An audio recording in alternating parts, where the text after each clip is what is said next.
아주 우리 하나님이 참 멋지신 하나님이에요.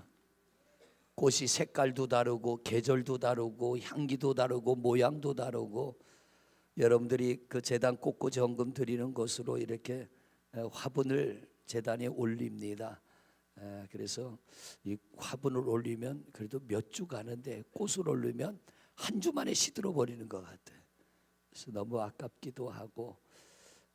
자, 오늘도 우리 전도 구호하고 말씀드려야죠. 자, 전도! 할렐루야! 아멘! 아멘! 아멘! 전도하고 계시죠? 네, 좋은 열매 맺을 줄로 믿습니다. 하나님이 창조한 세상은 걸작품입니다. 걸작품. 사람도 하나님이 보실 때 걸작품이었습니다. 지금은 졸작품에서 걸작품으로 바뀌어지고 있습니다. 하나님이 이 땅을 만드셨는데요, 너무 멋있게 만드셨어요. 전 가끔 사무실에 있다가 지루하면 세계 경치를 봅니다.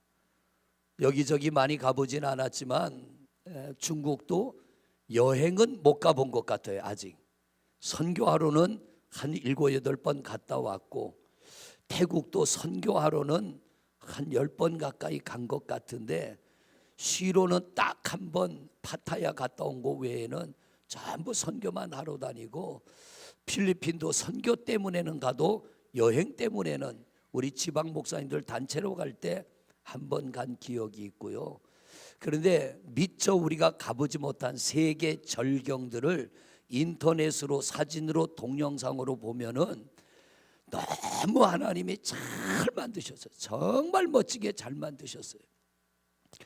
미국 갔다 오신 분들이 그러더라고요. 그랜드 캐년, 거기는 꼭 한번 가보라고 하는데, 글쎄요 어떻게 생겼는지 사진은 많이 봤는데, 나이아가라 폭포도 그렇고 정말 멋있는 곳이 많은데, 세계에 보면은 겨울만 있는 나라가 있고 또 여름만 있는 나라가 있고, 그런데 우리나라는 사계절이 뚜렷하죠. 이젠 겨울이 물러가고 오늘 낮부터는 기온이 올라가서 따뜻한 봄 기운이 시작이 된다고 합니다.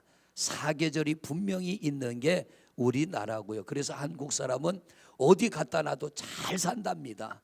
사계절에 훈련이 돼가지고 더운 나라 가도 잘 살고 추운 나라 가도 잘 살고, 뿐만 아니라 하나님이 과일을 주시는데, 봄에는 봄 과일을 주시고, 여름에는 여름 과일 주시고, 가을에는 가을 과일 주시고, 겨울에는 저장한 거 먹고, 요즘에는 하우스에서도 또 별의별 과일들이 다 나와서 계절의 이 과일을 보면 여름인지 겨울인지 구별이 안 갈 정도로, 꽃도 그렇습니다. 꽃도 보면 봄에 피는 꽃, 여름에 피는 꽃, 가을에 피는 꽃, 겨울에 피는 동백 같은 건 눈 속에서도 피잖아요. 하여튼 하나님이 어쩜 그렇게 오묘하게 신비하게 잘 만드셨는지, 하늘에도 보면 새가 한 종류가 아니라 새알일 수 없이 많은 새들이 하늘을 날아다니고, 땅 속에도 얼마나 오묘한 것들이 심겨져 있는지. 나는 자연인이다, 그 프로그램을 보면 산에 있는 사람들은 땅 속에 거 캐먹느라고 산에서 안 내려오는 거예요. 땅 속에 온갖 산삼이니 더덕이니 뭐 우리가 모르는 온갖 약초들이 산 속에 다 있더라고요. 그런가 하면 물속에, 바닷속에도 하나님이 신비하게 오묘하게 작품을 만들어 놓으셨는데, 아마 저보고 하라 그러면 그렇게 못할 거예요. 정말 오묘하고 놀라운 신비한 하나님이십니다. 사람을 만들 때 또 얼마나 잘 만들었어요. 눈이 왜 2개일까요? 혹시 하나 망가지면 한 눈으로 보라고 눈도 2개 만들어 놓고, 귀도 2개 만들어 놓고, 눈, 코, 입, 귀 조화를 이룬 걸 보면 너무 오묘하고, 우리의 신체 구조를 보면 이건 상상을 초월하는 정말 신비할 정도로 하나님이 너무 잘 만들어 놓으셨어요. 그런데 이 아름다운 세상, 완벽한 세상이 뭐 때문에 망가졌어요?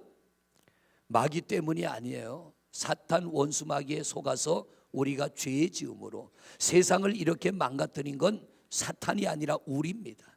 사탄의 유혹을 거절했다면 세상은 망가지지 않았을 텐데, 우리가 이렇게 고통당하며 살지 않았을 텐데, 그 악한 사탄 원수 마귀의 유혹에 넘어가서 하나님이 하지 말라는 그것, 선악과 먹지 말라는 그것, 하나님의 말씀을 사탄의 말보다 덜 믿은 거예요.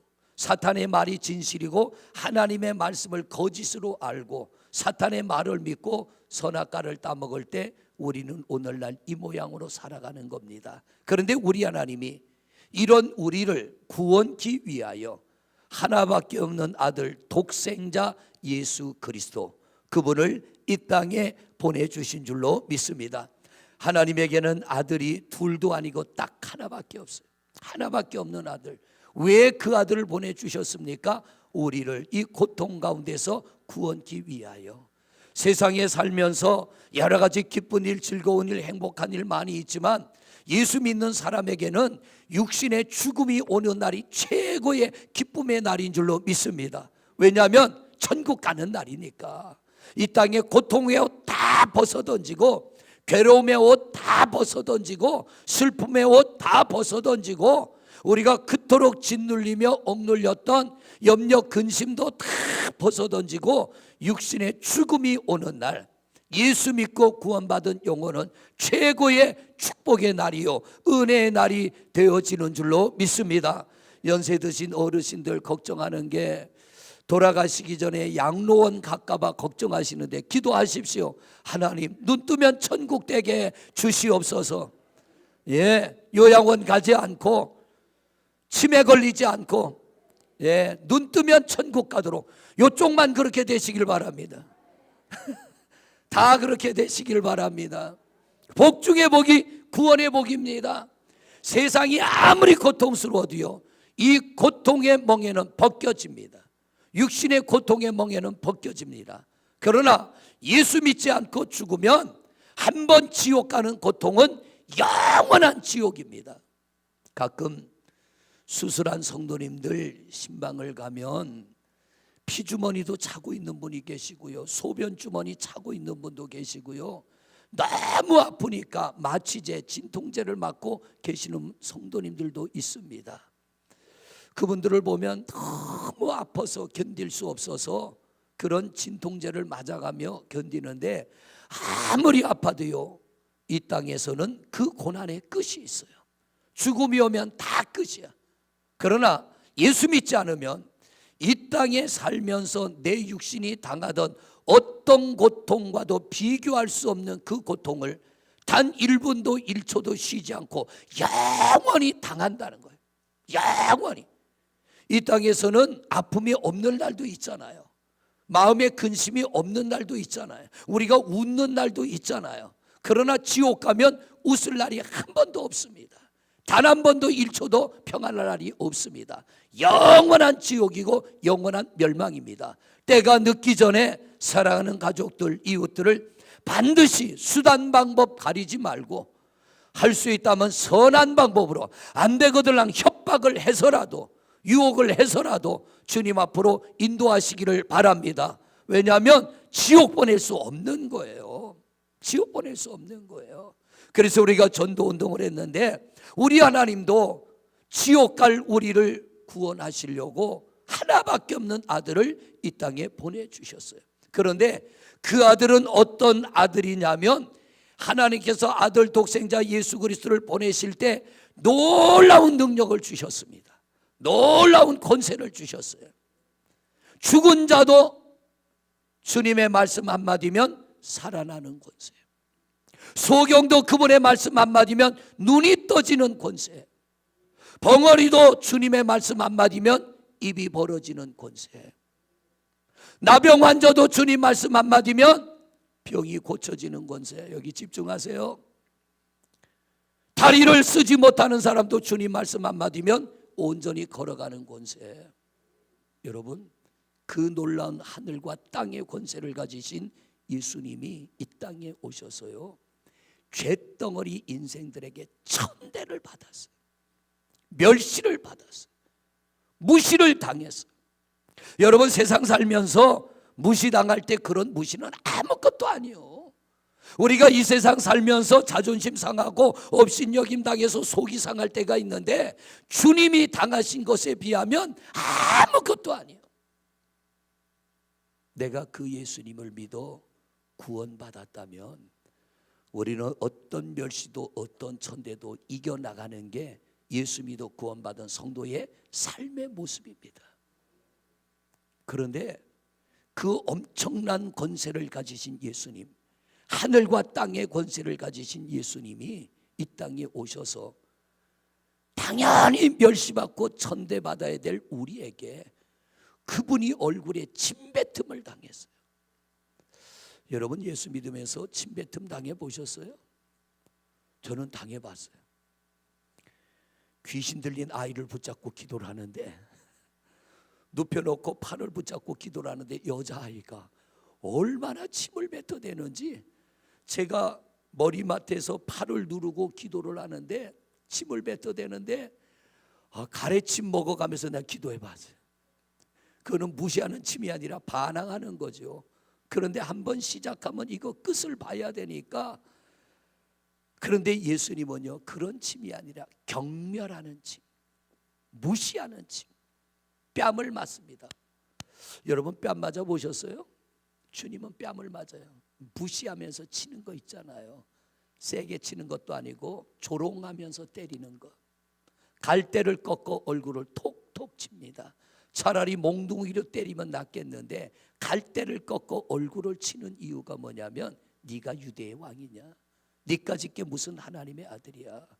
사기치지 마, 거짓말하지 마. 너는 하나님의 아들 아니야. 너는 사기꾼이야. 예수님을 경멸합니다. 십자가의 고난보다 더 견디기 힘든 게 뭐냐면 멸시함입니다. 무시당하는 거예요. 그런데 그 주님은 어땠어요? 그 다음 절 보세요. 그 다음 절. 오늘 말씀을 한번 보세요. 2절입니다. 2절 말씀 같이 읽어요. 시작. 그는 외치지 아니하며. 자, 뭐 하지 않고요? 외치지 아니하며. 이 말의 의미가 뭐냐면 하늘과 땅의 권세를 가지고 이 땅에 오신 예수님이 정말 천대받아야 될 죄덩어리 인생들로부터 침뱉음을 당하고 조롱을 당하고 뺨을 맞으며 갈대로 얼굴을 치며, 네까짓 게 하나님의 아들이야? 네가 무슨 메시아야? 네가 무슨 구원자야? 조롱할지라도 주님은 외치지 아니하며.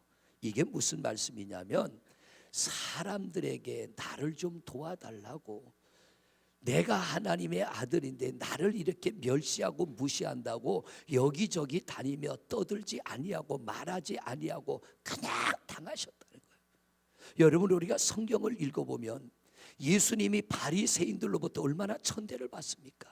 제사장들로부터 얼마나 천대받습니까? 예수님이 가서 병을 고쳐도 시비를 겁니다.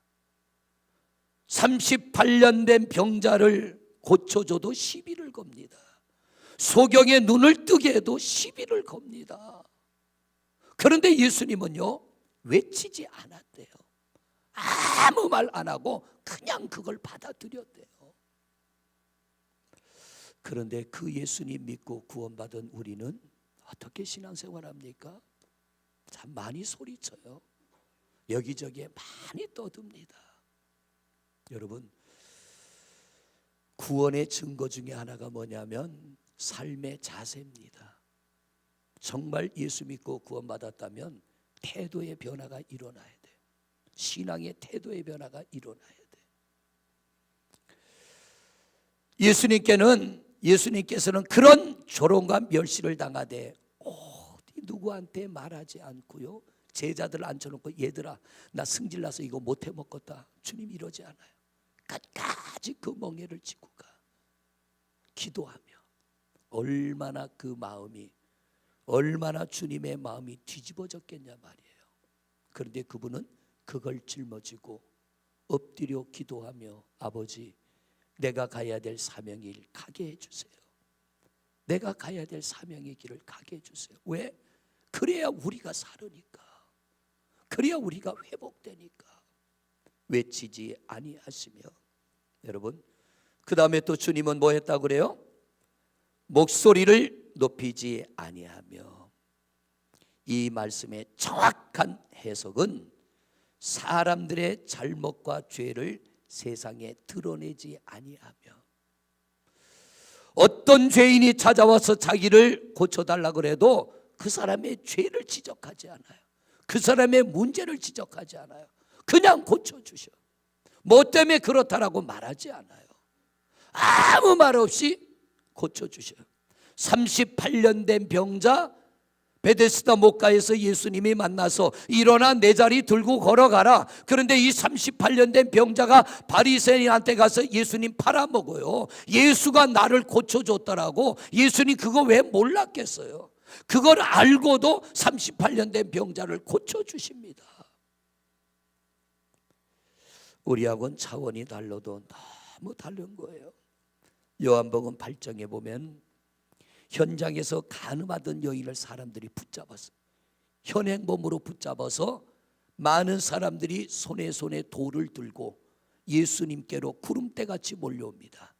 그리고 예수님 앞에 그 여인을 꿇어앉히고 예수님에게 말합니다. 이 여자가 현장에서 간음하다 잡혀왔는데 어떻게 할까요? 예수님에게 시비 걸려고 그 여인을 데리고 온 거예요. 아무 말 없이 그들을 쳐다보던 예수님 고개 숙여 땅바닥에 글을 쓰십니다. 그리고는 그들을 바라보며 말씀하십니다. 너희 중에 죄 없는 자가 먼저 돌로 쳐라.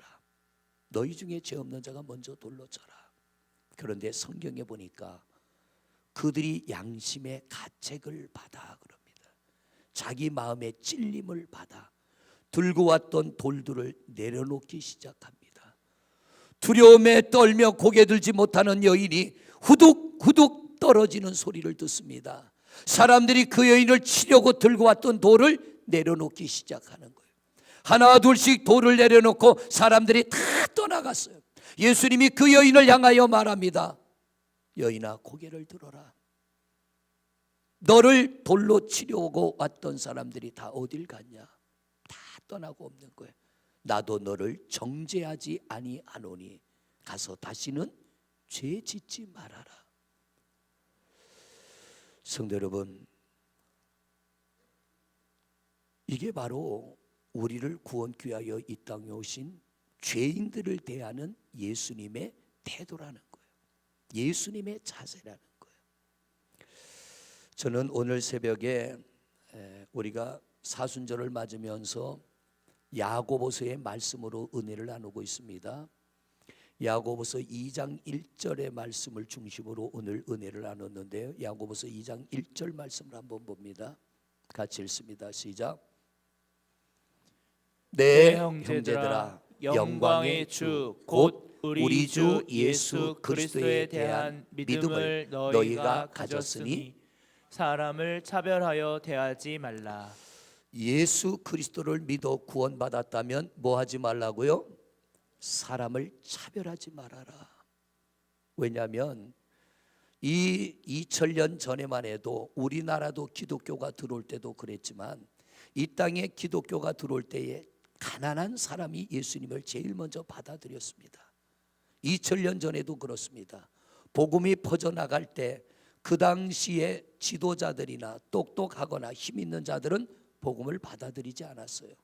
그런데 이 가난한 사람들이 예수를 믿고 구원을 받은 자리에 가끔씩 의외의 사람들이 옵니다. 권세가 있거나 재물이 있거나 한 사람들. 2절 말씀을 보세요. 2절 말씀. 2장 야고보서 2장 2절 시작. 만일 너희 회당에 금 가락지를 끼고 아름다운 옷을 입은 사람이 들어오고 또 남루한 옷을 입은 가난한 사람이 들어올 때에 3절입니다.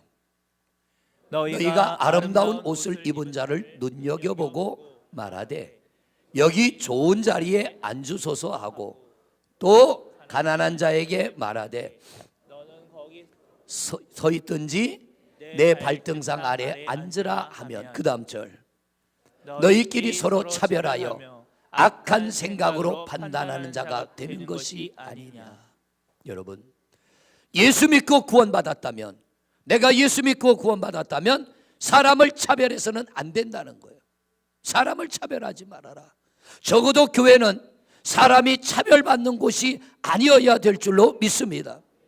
행여나 하나님이 나를 갑의 자리에 세울지라도 우리는 을로 살아야 돼요. 하나님이 나를 갑의 자리에 세운 것은 갑질하라고 세운 게 아닙니다. 섬기라고 세운 겁니다. 하늘과 땅의 권세를 가지고 말 한마디에 죽은 자를 살리고 눈을 뜨게 하고 벙어리에 입을 열어주시는 예수님도 이 땅에 오신 것이 나는 섬김을 받으러 온 게 아니라 섬기러 왔다고 했습니다. 그런데 그 예수님이 죄덩어리 인생을 구원기 위하여 십자가에서 죽으시며 그분이 우리에게 주신 말씀이 뭐냐면 너희가 나를 믿고 구원받았다면 갑질하지 마. 그거예요. 갑질하지 마. 아무리 내가 너희를 존귀한 자리에 세워도 너희는 을이 돼야 돼.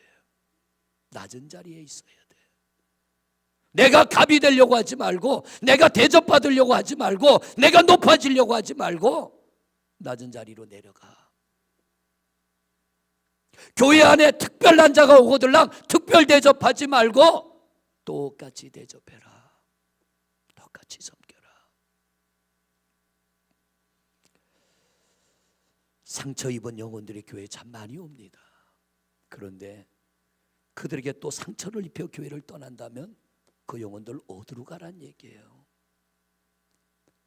하나님이 사랑해서 보내준 영혼들, 구원하려고 보내준 영혼들을 우리가 갑질하여 그 영혼들을 상처받게 하고 주님의 교회를 떠나게 한다면 주님은 말씀하십니다. 내가 너에게서 그 죄값을 찾을 거야. 내가 너에게 그 죄값을 물을 거야. 한 영혼을 실족시키고 한 영혼을 시험에 들게 하고 한 영혼을 멸망시킨 그 죄값을 내가 너에게서 찾을 거야. 두려운 말씀이에요. 그러므로 우리는 어떻게 예수를 믿어야 됩니까?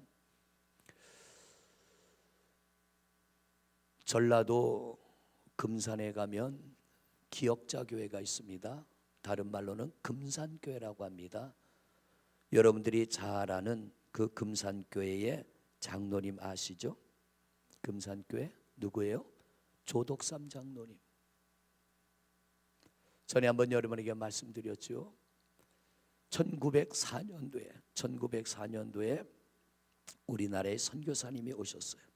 선교사님이 오셔서 많은 곳을 버려두고 그분은 금산 땅에 가서 복음을 전하기로 했습니다. 왜냐하면 그 주변이 전부 절이고 우상을 섬기는 사람들이라 내가 여기에다 교회를 세워야겠다. 그리고 왔다 갔다 하는 중에 조덕삼, 그때는 장로님이 아니죠. 조덕삼 씨가 그 동네에 어마어마한 부자인데 온 동네 땅이 다 그분 땅이요.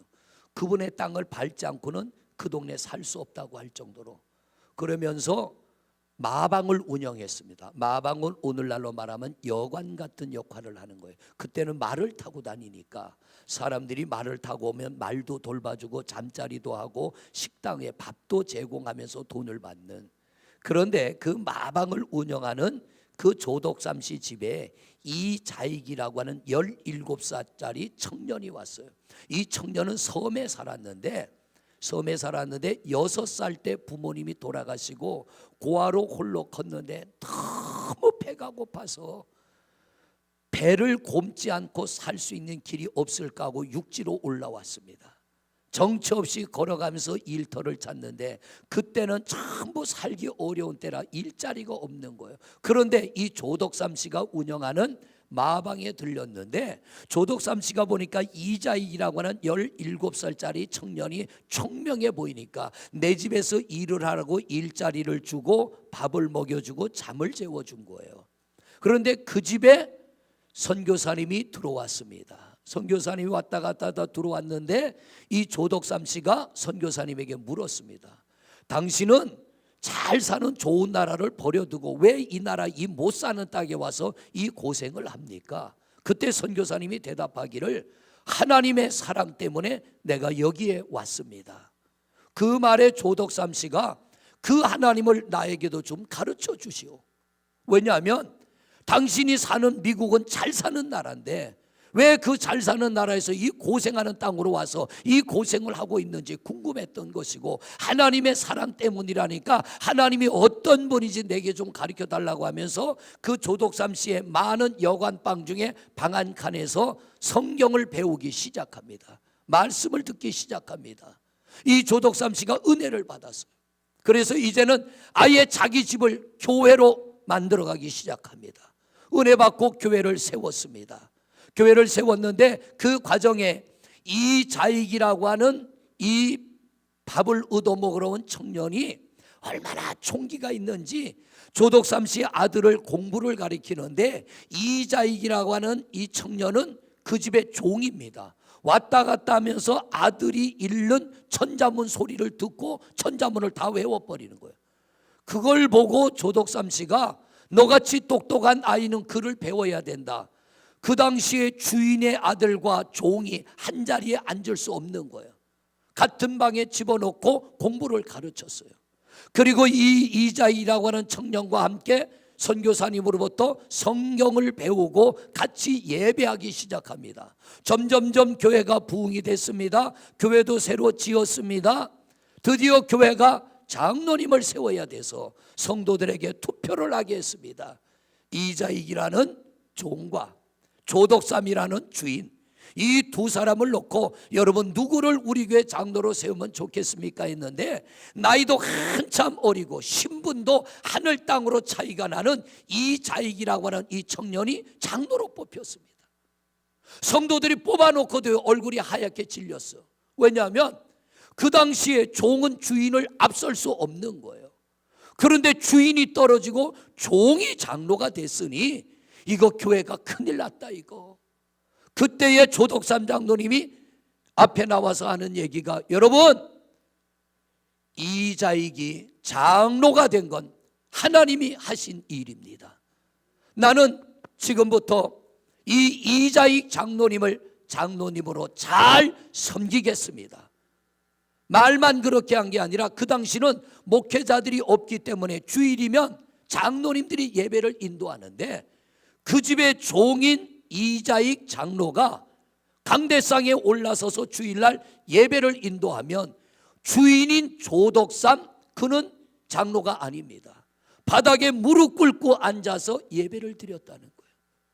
그가 전하는 말씀을 아멘 아멘 하고 받고요. 그가 드리는 기도를 아멘으로 받아들이고요.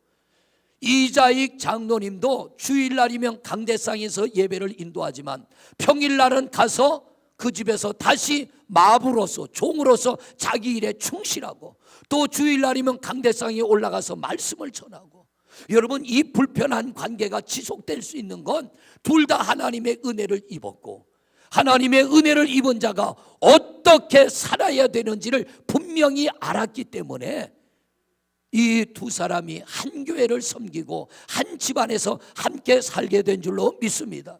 그러다 어느 날 이 조덕삼 장로님도 3년이 지나서 장로가 되었습니다.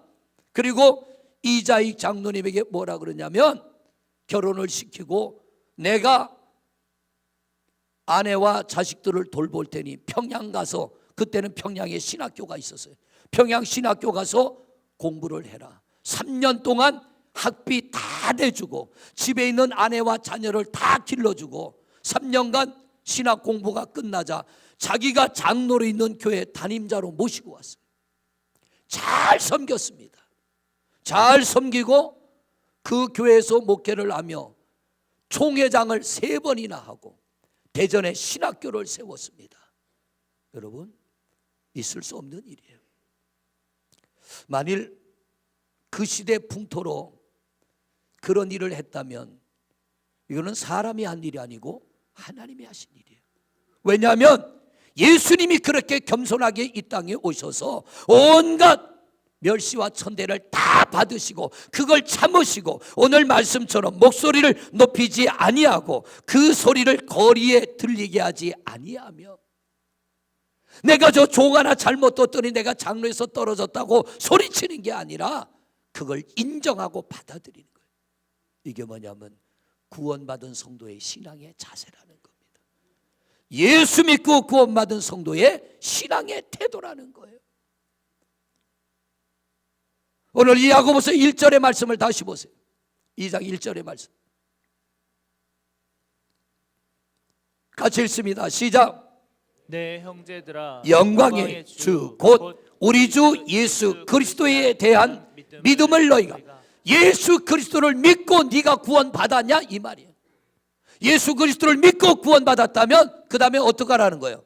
사람을 차별하여 뭐 하지 말아라? 차별하지 말아라. 이 말씀 앞에 우리 뭔가 좀 찔리지 않습니까? 현장에서 가늠하다 잡혀온 여인, 사람들 돌을 들고 쳐 죽이러 왔다가 예수님의 말씀, 너희 중에 죄 없는 자가 먼저 치라고 할 때 양심의 가책을 받아, 찔림을 받아 돌을 놓고 떠나갔던 것처럼 오늘도 우리가 예배 자리에 나왔다면 우리도 뭔가 좀 찔림을 받아야 돼요. 그리고 돌을 내려놓는 시간이 되시기를 바랍니다. 참 많은 돌을 들고 다녀요. 우리는 이 안에 많은 돌을 들고 다니면서 기회가 되면 이거 꺼내서 가차없이 던져버립니다. 그리고는 그걸 당연하게 여겨요. 죄책감 느끼지 않아요. 내가 잘못했다는 생각 느끼지 않아요. 오늘 성경은 말합니다. 너 나 믿고 구원받았니? 너 나를 믿어 구원받았니? 그러면 안 돼. 사람을 차별하면 안 돼. 우리의 말이 차별이 없기를 바랍니다. 우리의 신앙의 태도가 차별이 없기를 바랍니다. 이 성전 안에 있다면 내가 그를 부른 것이 아니고 하나님이 그를 부른 것입니다.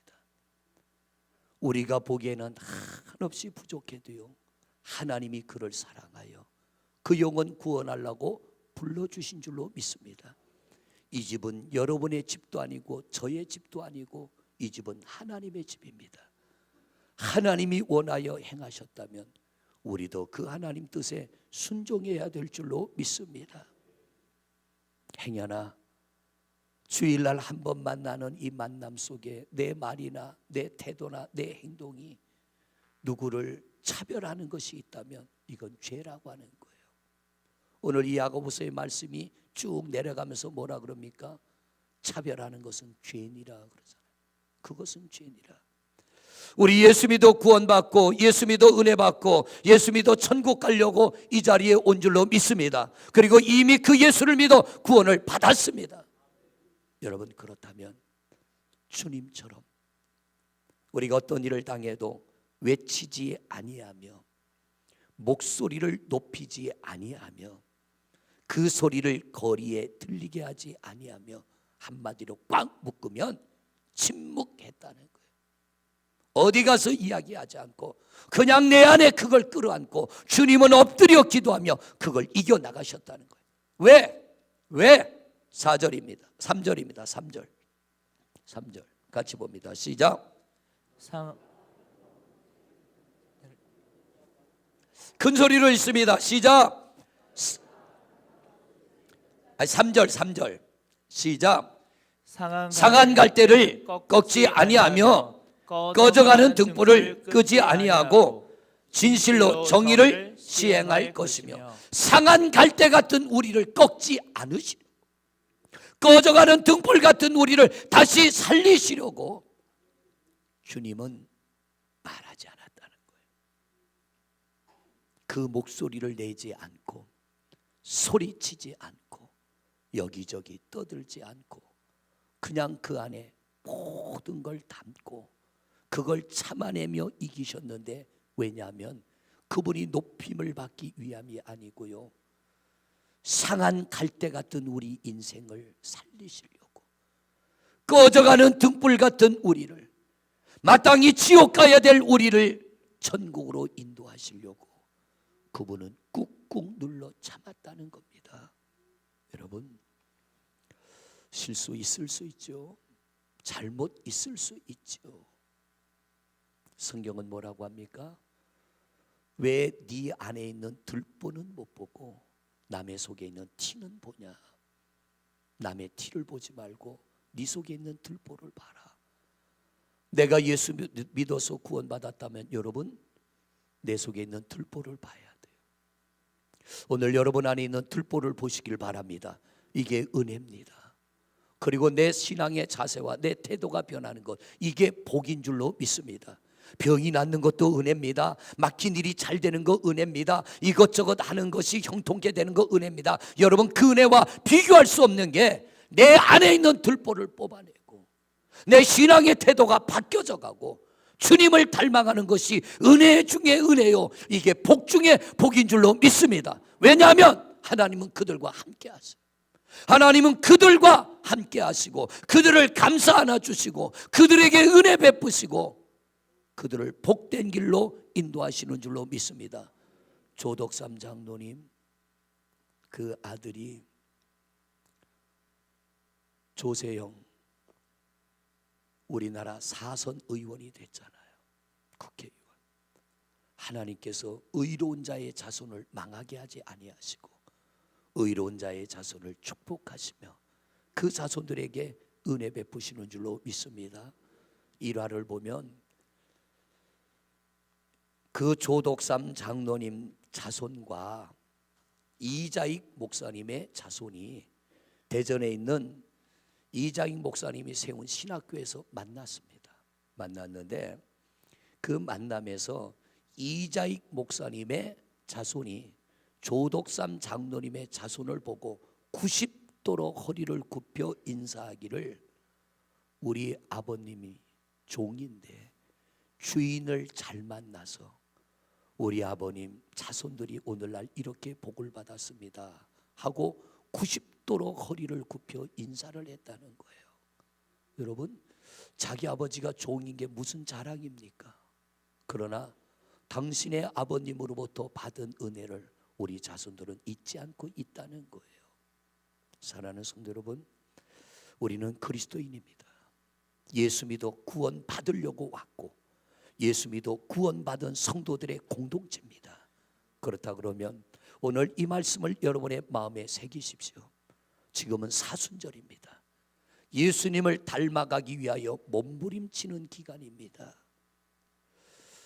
우리는 얼마나 많이 우리의 말을 입 밖에 뱉으며 얼마나 많은 사람들을 아프게 했는가, 얼마나 많은 사람들을 힘들게 하고 상한 갈대 같은 인생을 꺾어버리고 꺼져가는 심지 같은 인생의 불을 꺼버리며 아무 일도 없는 듯, 내가 아무 잘못이 없는 듯 살아가는 우리를 향하여 오늘 주님이 말씀하십니다.